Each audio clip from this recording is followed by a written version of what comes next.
how do we balance, leveraging shared resources and sort of safeguarding sensitive information? And, Daniel, when we talked last week, I liked how you said, this whole shift to Gen AI, there's like some parallels to how we went from on-prem to the cloud. There was like lots of excitement, but also people were scared. And, there's a lot of responsibility that comes with that. So any thoughts on that topic?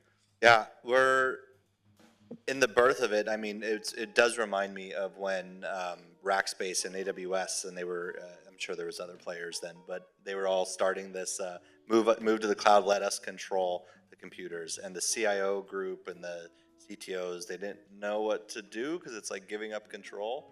And I think this is the same way. We're giving up control of, we don't know where this data is going. And you do hear stories of big companies and product managers putting their roadmaps into tools like OpenAI, and other companies finding out what their future roadmaps are from asking it questions. And I think a lot of those patches and holes from even just 2 years ago are patched up. But I think there's a leadership trust decision. But before you can get there, the technical and security leaders, I think, just want to govern it a little bit better. I think that's where it really is. It really comes down to governance. It's I've always said, like with the whole AWS story, when early days when people would say, oh, well, they can't do this or I can do it better. It's like you have one person in the corner dealing with email security. You think you can handle the thousands of people that AWS has to do it, or Gmail or whoever? So I think it's the same with AI, is if you can govern it and then trust in the process in which you can use it safely within your company, then it just eases the kind of nerves, I guess, of the business.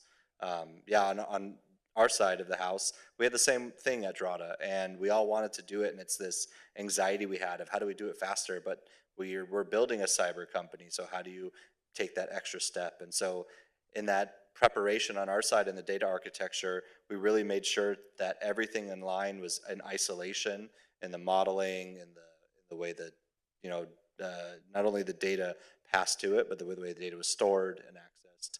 It was very, it took extra work. It maybe took us 4 or 6 months extra work to do all the data parsing and have the right security controls. But once it's there now that we can move a lot faster and be positive that everything's good and safe.